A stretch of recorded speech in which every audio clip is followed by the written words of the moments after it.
Hello guys, আসসালামু আলাইকুম। আজ আমি আপনাদের মাঝে ব্লগ ভিডিও নিয়ে হাজির হয়েছি।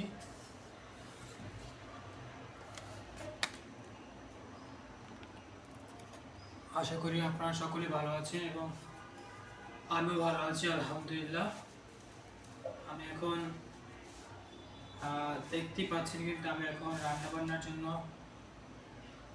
পেঁয়াজ কাটতে আছি। আমি অলরেডি আলু কেটেছি, দেখেন এগুলো হলো আলু। অলরেডি আমি আলু কিন্তু 3টা আলু কেটেছি দুপুরের জন্য। আমরা 6 জন মেম্বার্স, এর জন্য আমি আলু কেটেছি এবং আলুগুলো কিন্তু বেশ হুড়া ছিল, মানে যেটাকে আমরা বলি হুড়া। সেই হুড়ার আলুগুলো কিন্তু আমি আগেই কিন্তু কেটে ফেলেছি, কারণ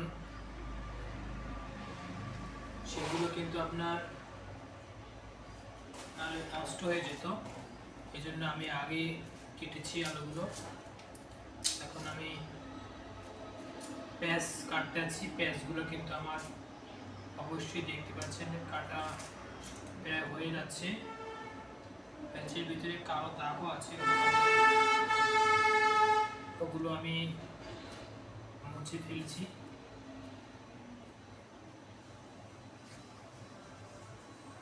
এখন পেঁয়াজটা একেবারে ফ্রেশ করে নিচ্ছি।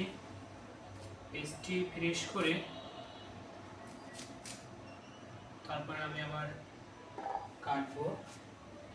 পেস্ট নিয়েছি, তারপরে এখন রসুন নেব কয়েক কোয়া। গাইজ, আমি পেঁয়াজ রসুন যার জন্য কাটছি সেটা হলো টাকি মাছের জন্য পেঁয়াজ রসুন কাটতেছি। টাকি মিক্স করা মাছ, টাকি মাছ আছে, কই মাছ আছে, পুঁটি মাছ আছে এবং আপনার গিয়ে শিং মাছ আছে। দেখছিলাম যে একটা শিং মাছও আছে, তাই সেগুলোর জন্য মশলা তৈরি করতে আছি। এবং চুলায় অলরেডি ভাত চড়ানো আছে, ভাতগুলো চুলায় রেখেছি। যেগুলো আমরাই আবার অন্য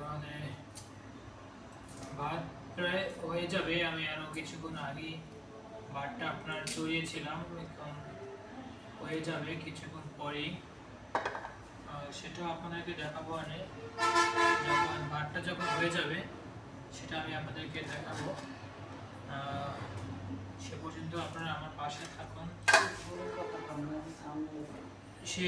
সে পর্যন্ত আপনারা আমার পাশেই থাকুন এবং পরবর্তী নেক্সট দিনে আমি কিন্তু আপনাদেরকে আবার জানাবো।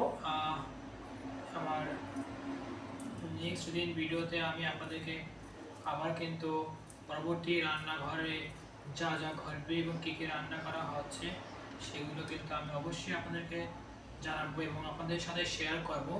সে পর্যন্ত আপনারা আমার পাশেই থাকবেন আশা করি।